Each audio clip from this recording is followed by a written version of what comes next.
The relentless afternoon sun beat down on the quiet suburban street, its warmth a stark contrast to the chill that always seemed to cling to the grand, imposing house at the end of the corridor. Inside, Sarah Thompson, a woman whose elegant demeanor masked a deep, unyielding sorrow, moved through the sun-drenched rooms with a practiced grace that belied her internal turmoil. Every year, without fail, on the 14th of August, Sarah and her husband, Robert Williams, made their solemn pilgrimage, not to a faraway land, nor to a vibrant festival, but to the tranquil, manicured lawns of Oakwood Memorial Park.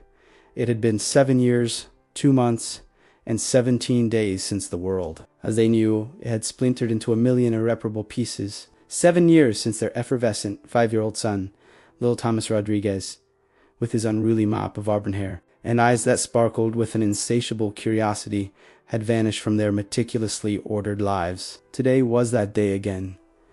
The anniversary of the fire that had ripped through their old family cabin in the sprawling Redwood National Park, a place of cherished memories now forever tainted by ash and smoke. The fire that, according to the official reports and the single charred, unidentifiable remnant believed to be Thomas's, had claimed his life. Sarah ran a trembling hand over a framed photograph on the mantelpiece. Tomas, grinning gap-toothed, clutching a bright blue garden hose, pretending it was a dragon he was about to vanquish. A faint, wistful smile touched her lips, a ghost of happiness in the cavern of her grief. Robert, a man whose powerful physique and sharp business acumen had built an empire, stood by the window, his gaze distant, lost in the labyrinthine corridors of his own despair. His shoulders, usually broad and confident, now carried a subtle slump, a permanent weight of unspoken sorrow. He cleared his throat, the sound a low rumble in the otherwise silent room. He asked, his voice a gentle caress. Sarah nodded, her heart a heavy stone in her chest.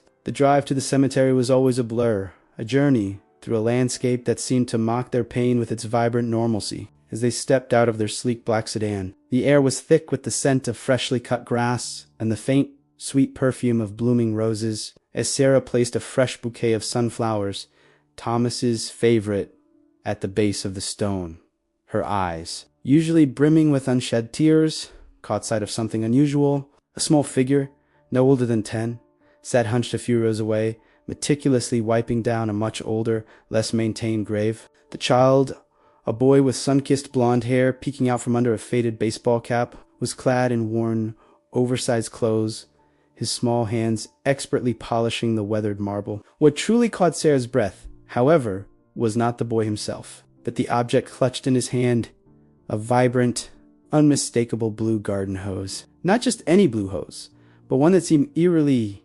impossibly identical to the one in Thomas's photograph. The same shade of sky blue, the same distinctive silver nozzle, even a small, almost imperceptible kink near the base. Sarah felt a sudden jolt, a cold tremor that snaked its way down her spine. Her heart began to pound a frantic rhythm against her ribs.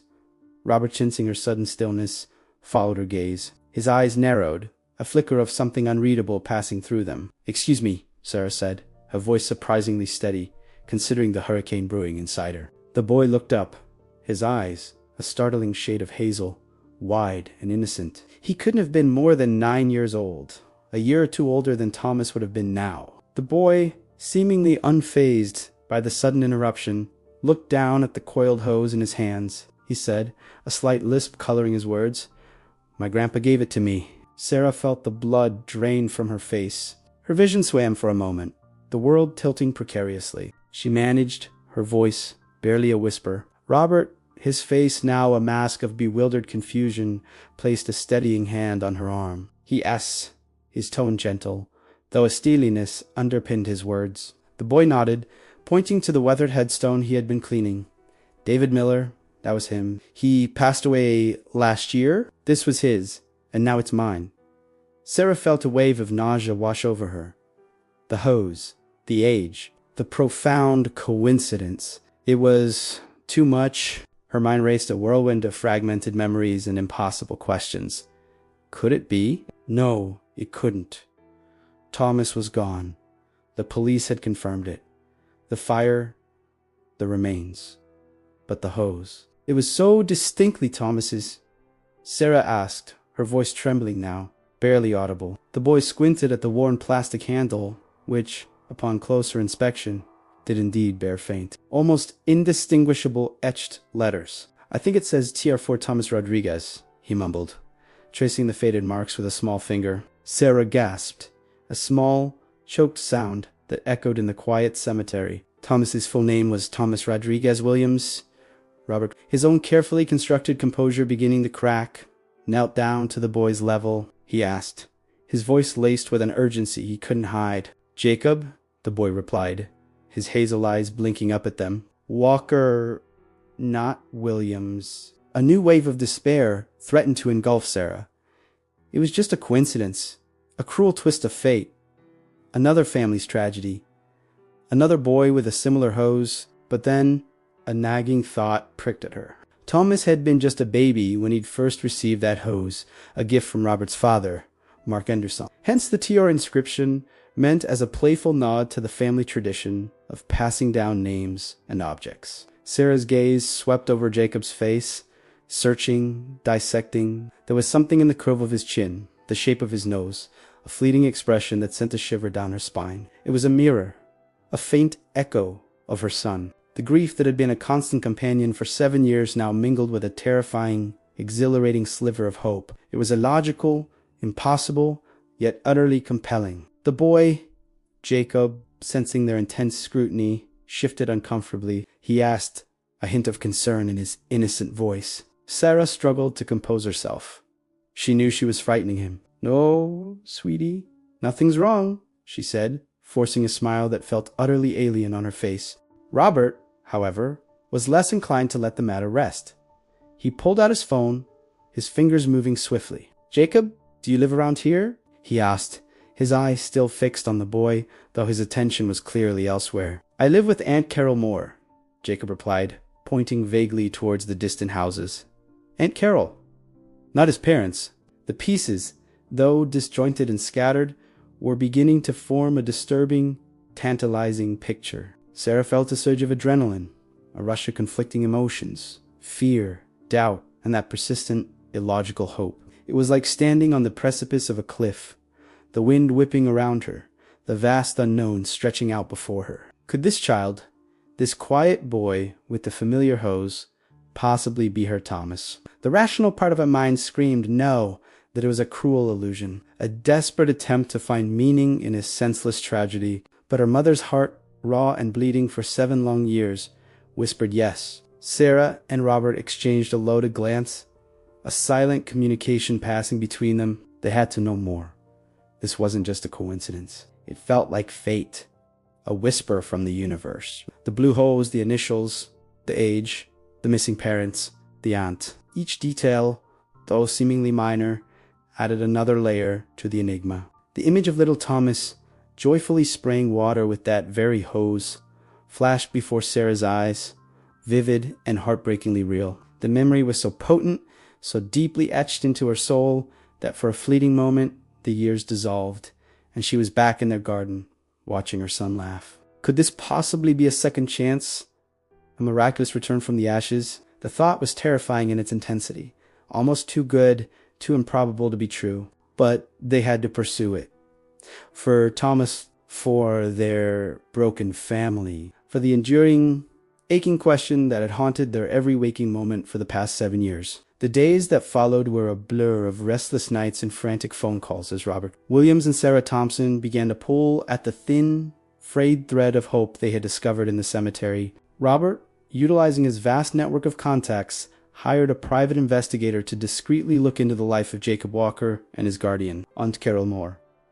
The findings were as perplexing as they were promising. Carol Moore was a reclusive woman living in a modest bungalow 10 miles from the Williams estate. Records showed she had never been married and had no biological children of her own. Most strikingly, Jacob's birth certificate was a late registration document, filed nearly a year after the Redwood National Park fire. The pieces were falling into place with a terrifying precision that made Sarah's hands shake every time she held a cup of tea. She spent her afternoons parked down the street from Jacob's elementary school, watching from behind tinted windows as the boy ran across the playground. He had the same peculiar way of running leading with his left foot and swinging his arms high that Thomas had displayed as a toddler. It was a detail so specific, so intimate, that it felt like a punch to the gut every time she witnessed it. Determined to find the truth, Robert arranged a meeting under the guise of a local charity foundation looking to support families in the neighborhood. When Carol Moore opened the door, she appeared wary, her eyes darting between Robert's expensive suit and Sarah's strained face.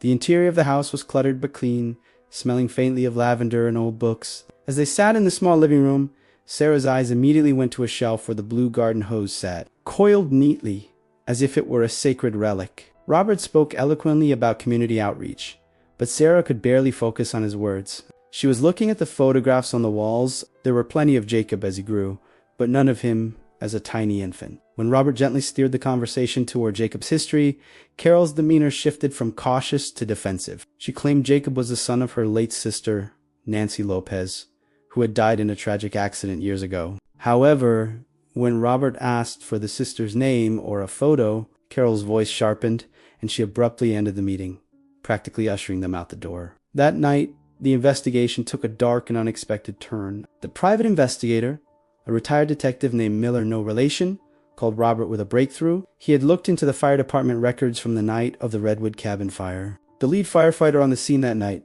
a man named Stephen Thomas, had retired early and moved to a remote town shortly after the incident. Even more suspicious was the discovery of a large anonymous deposit made into Stephen S. bank account just weeks after the fire was officially ruled an accidental death.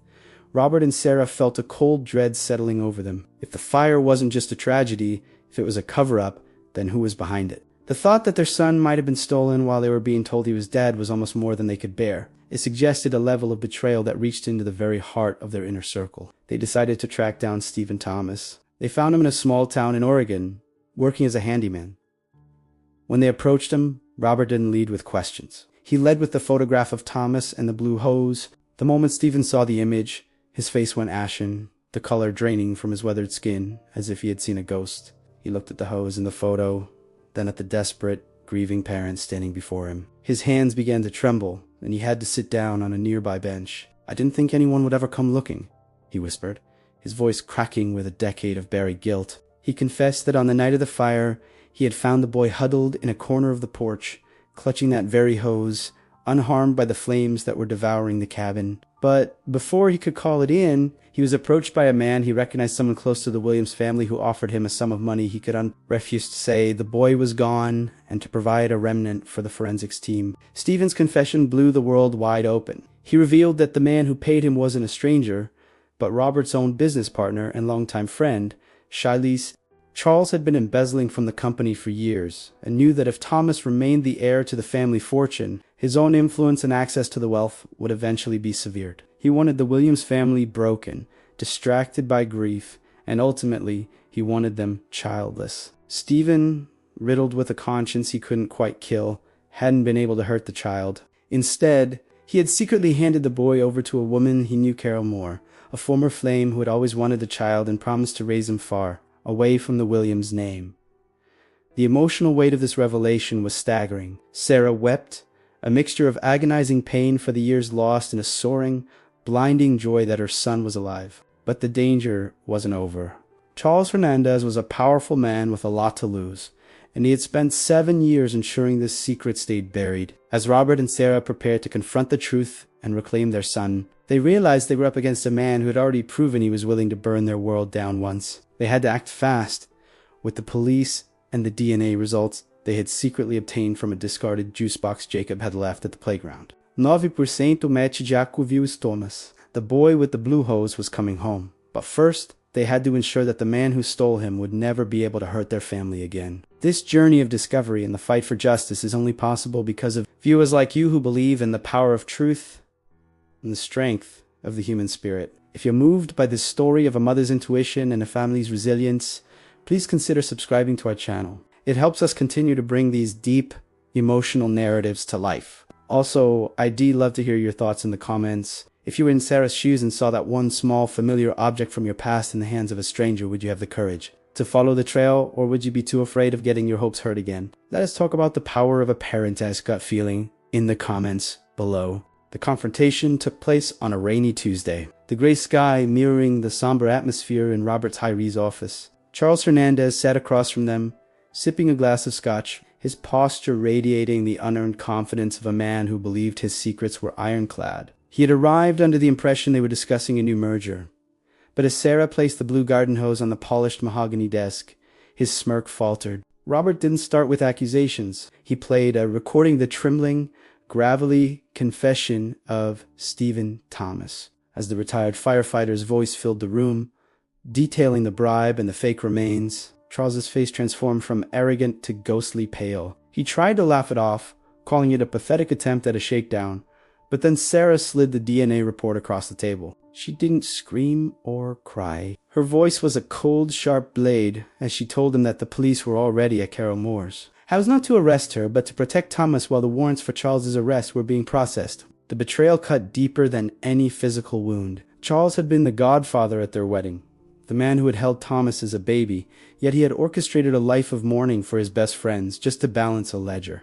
Justice moved with a swift, clinical precision. Charles was led out of the building in handcuffs, his reputation and his life's work collapsing in the span of a single afternoon. But for Robert and Sarah, the legal victory was secondary to the monumental task of rebuilding a relationship with a son who didn't know them. The transition was delicate, a fragile dance of emotions. They didn't rush Jacob now Legally Thomas again into their mansion. Instead, they spent weeks at a neutral cottage, slowly introducing him to the truth. Carol Moore, though complicit in the secrecy, had truly loved the boy and Sarah in a profound act of grace allowed Carol to remain a part of his life, recognizing that she was the only mother the boy had known. One afternoon, while sitting in the garden of the new cottage, Thomas picked up the blue hose. "I looked at it, then at you, Saren." For the first time, a spark of genuine recognition seemed to cross his hazel eyes. "I remember the dragon," he whispered. The dragon from the old photograph of childhood game he hadn't thought of in 7 years. Sarah collapsed into Robert's arms, the final wall of grief finally crumbling into hope. The Williams family was whole again, though the scars of the past remained as a testament to their survival. They used their resources to establish the Thomas Rodriguez Foundation, an organization dedicated to investigating cold cases of missing children and providing advanced DNA testing for families who had been told there was no hope. They learned that the truth, no matter how deeply buried under ash and lies, has a way of rising to the surface, often carried by the smallest of objects like a simple blue hose. Thomas grew up to be a young man of incredible empathy, shaped by his two worlds, and the garden of the estate was never silent again. The sound of laughter and the spray of water became the new soundtrack of their lives, a constant reminder that miracles don't always happen with a flash of light. Sometimes they happen in the quiet corners of a cemetery through the observant eyes of a mother who refused to stop looking for her star. Thank you so much for staying with us until the very end of this incredible journey. If this story touched your heart or reminded you of the unbreakable bond between parents and children, we would be honored to have you as part of our community. Please subscribe to the channel and join our family here, where we share stories that celebrate the resilience of the human soul. We want this to be a warm, welcoming place for everyone who loves a good story. I'd love to know more about who is watching today, please. Leave a comment below telling us which city and state you are watching from. We love seeing how far these stories travel. Also, I'm curious, what was the biggest lesson you took away from Sarah and Robert S. journey? Was it about the power of intuition, the importance of forgiveness, or the idea that justice always finds a way? Let us know your thoughts. We read every single one.